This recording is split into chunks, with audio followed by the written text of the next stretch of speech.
Next patient coming. মশাই আপনি আছেন কেমন? আর কেমন, খালি খিদে লাগে না, ঘুমালি চোখে দেখি না, হাঁটতে গেলে পা দুটো আগে আগে চলে। আপনার মেজাজ কেমন? মেজাজ তো পুরো দেশি কুকুরের বাচ্চার মতন, খালি খ্যাক খ্যাক করতে ইচ্ছা করতেছে আমার পায়ে হানি খ্যাক করে একটা কামড় দিতে। বলছি আপনি পায়খানা পরিষ্কার? হ্যাঁ, পায়খানা পুরো পরিষ্কার, কালকে ফিনাইল দিয়ে ধুইছি। এত চকচক ধকধক করতেছে না, মনে এর মধ্যে চিড়া ভিজায়া খাই। আপনার সর্দি আছে? হ্যাঁ, আমার সর্দি মেজদি বদ্দি সব আছে। আপনার অম্বল হয়? হ্যাঁ, আমাদের বাড়ি তো অম্বল, টক, ডাল, তরকারি সব। আপনার গ্যাস আছে? না, কত দুঃখের কথা, এক সপ্তাহ হয়ে গেলে গ্যাসটা শেষ হয়ে গেছে, এখনো দিয়ে যায় না। পাশে বাড়ি টুমা বৌদি কালকে অর্ডার করেছে, কালকেই দিয়ে গেছে।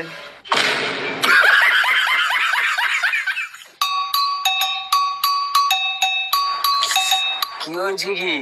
পাশের বাড়ির বৌদি তোমাকে দেখে হাসছিল কেন গো? আরে কিছুই না, সিলিন্ডারটা মনে হয় আবার শেষ হয়ে গেছিল, ওই জন্য হাসছিল।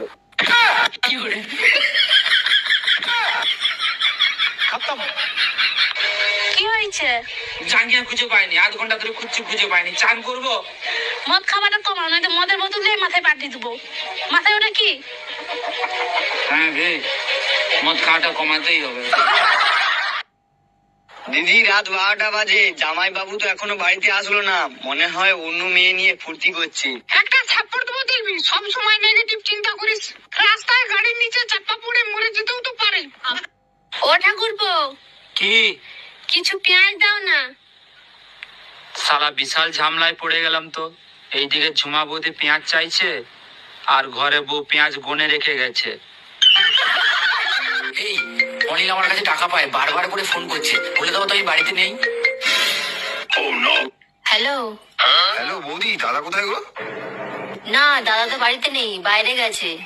কি বলছো, বাড়িতে দাদা নেই? ইস, আমায় ডাকুনি কেন? আজকে তোমার জাহান্নামের দরজা দেখায় ছাড়বো। আমি আবার কি করলাম যে আমার জাহান্নামের দরজা দেখাবা? কাল রাতে পাশের বাসার ভাবির সাথে কি করতেছিলা তুমি? কাল রাতে তো আমি তোমার সাথে ছিলাম, ভাবির কাছে কখন গেলাম? রাতের স্বপ্নটা আমার তাহলে মিথ্যা ছিল, তাই না?